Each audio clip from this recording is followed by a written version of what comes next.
But bro, I need to go off on school this week. Holy, it was awful, dude. And teachers these days, professors these days on remote learning is just so freaking awful. Like, I had this one problem and I messaged this professor and I was like, hey, on the lab that was assigned this week, I'm having a problem with this problem. Like, what am I missing? Like, what am I doing wrong? And like I told him all the details and everything. Well, he was like, well, without the scenario, I can't really help you. So just submit it and then, I'll give you feedback. And I'm like, but it's not done.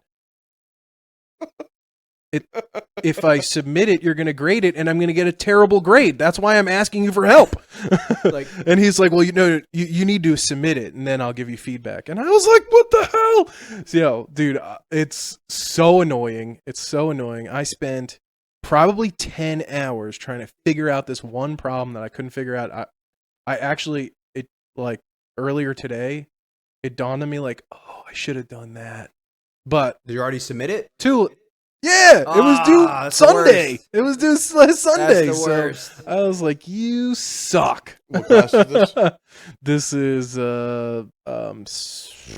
electrical circuits. Introduction to electrical circuits. Okay. Gotcha. So here's a question for you.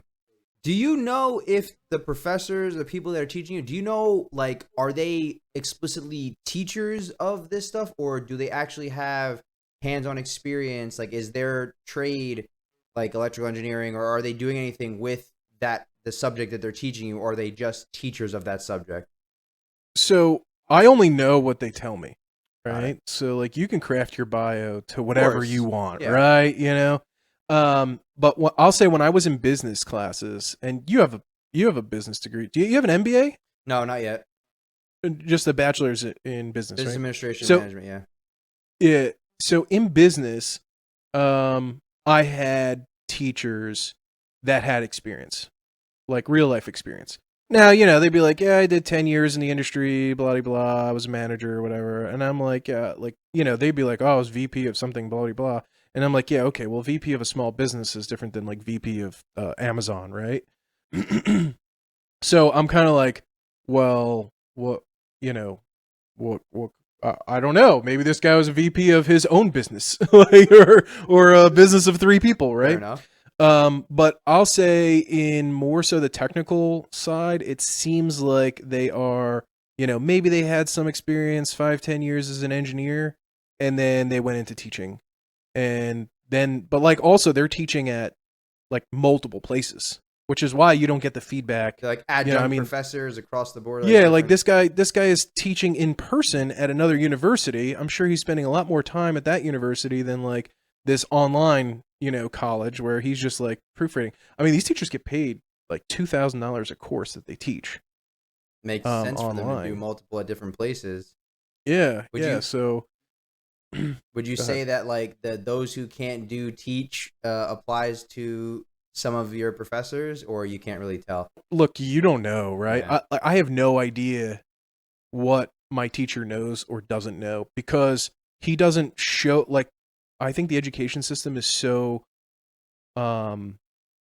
dependent on curriculums, and they're almost put in that place because of like the Middle States Commission, or what are we, Mid-Atlantic region, right? So the Mid-Atlantic region accredits these places, and they're like, we have to get the curriculum, and the curriculum can't change, because until our accreditation changes, right? Until we get it reviewed again. So like, they're stuck in these curriculums, and all they do is, give us assignments, and then, based on, and look, if I teach the same, I teach on the side, not in college, but in a different situation, I know that information like the back of my hand. Like, I can look at a quiz, an exam, and grade it based on like what I know. I don't even need the answer sheet, right? I can just grade it. But these guys, they don't even grade tests anymore. It's all done by like the you system, do right? Yeah, you do the test online, and you instantly know your grade. Yep. Right? So they never really have to apply any of the principles that they actually know. Any labs that they have you do? Like, yeah, so this one is part lab, it's 4 credits, because it's part lab, part classroom. So I have like a simulator that I had to download Yeah. on my computer, and I have to like build circuits and stuff. And then it's like, oh, calculate all these things, and then verify your calculations on the simulation. And look, if I'm reading this lab report that I have to make for this, I'm like, oh, okay, his calculations match what he found in the thing. Cool. I'm not doing any math, right? Or he just does it once, and sure, he can use the simulator to find all the answers anyway. It doesn't even matter, right? Yeah. Oh, look, there's some equations on the page. Cool. Like, I don't even know why we have instructors, because like they could automate all of this. It almost sounds like they're there as supervisors, Pretty much. and they're Pretty just much. making sure you're there doing and inputting. Because I know and it's probably changed because my degrees are all online because Lily was born, right, and I was working 2 jobs when I was going through school. So it was making sure I had a certain amount of posts per week, Yep. and then I was part of discussion questions, making sure I was part of that. But yeah, a lot of the times the teachers that I dealt with, it wasn't anything like they were teaching me anything. It was all self-taught, and a lot of the tests, they were just, I get my answer back right away. So I guess to follow up to that then to both of you is like, do you feel like you're actually learning? Like, do you feel like you're learning to the level that you want to learn based on what they're teaching you and how much you paid for it? Well, I think that depends on what the purpose of going to school is for. Yeah, if you're using it for like a practical use, like you're actually going to be in the field, or if you're using it just to get the general knowledge to be in like to be able to understand what those people do. Like for you, Scotty, like to be able to understand the electrical engineering side of things, or is it like you're actually going to then be doing that stuff because you need a higher level? Yeah, I mean, the stuff that I'm learning is electronics, and I have no desire to get into electronics. I have no need for any of this information. Like, the purpose of me going to school is to get an engineering degree to stay at the level that it's to solidify. It's basically checking a box, right? Like, I'm in engineering management, and I don't have an engineering degree. So you have to. There are organizations who will not hire me because I don't have an engineering degree. So I'm getting my engineering degree to check a box, right? This opens doors, not only in other industries, but in my industry, right? Well, that's and like just to put it in perspective, and that's where like my company is, right? We look at it every day from like an applicant tracking system. You submit your resume online. If you're not having all of these boxes checked, you're immediately discarded. They don't even like Nobody sees you them. could have 15 years of experience. If one of the boxes is that you need to have a bachelor's degree, it doesn't matter if you're the best candidate. They're throwing it away. The recruiters aren't even looking at it. Yeah. So it's like those automated tests online. Yep. You put your application in, you failed. Pass, fail. Right. And I think that is really big in just today, where the best candidates don't necessarily fit the mold that you're trying to make, right?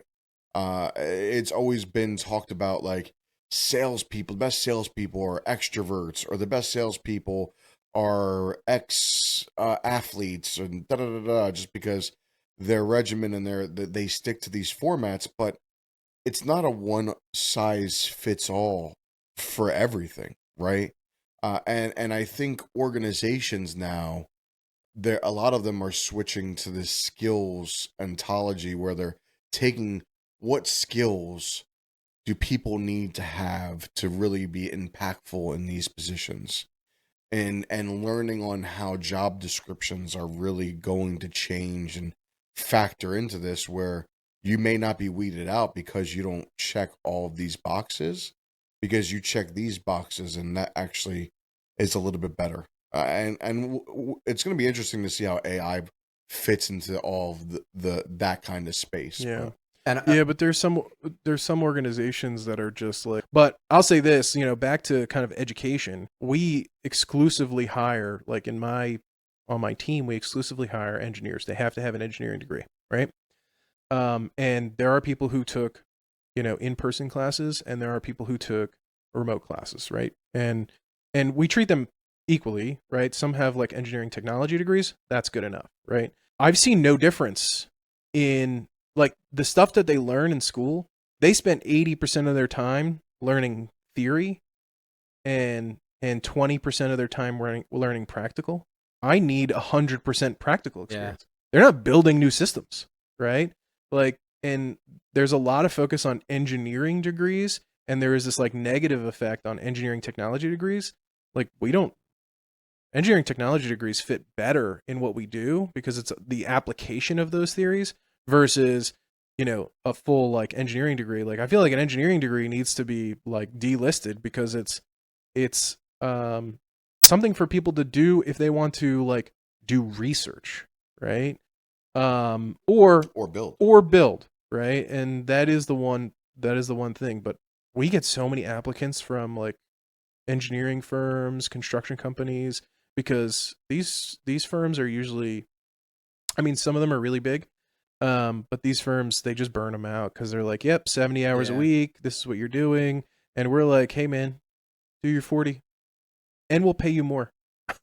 So as a follow-up to both of your points, like what Tony was saying or Ant was saying about the change in the applicant tracking systems or the way they're doing it, like on specific task-based, a lot of certificates are now offering different pathways where the certificate is no longer like, you know, for Cisco, like it's not like a CCENT or a CCNA.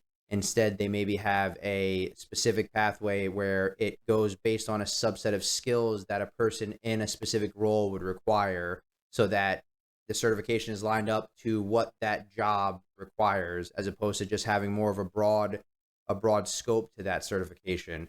So like, you know, to your point, you know, you want the person to have 100% of the practical knowledge on it versus like the theoretical or whatever else. The certificates are like aligning themselves with the actual skills that a person in that position would need to be able to do the job for that specific type of role. So I think it's a good direction that they're pivoting on, because like, you know, I have my CCNA and majority of the stuff that I learned in there, I don't use ever.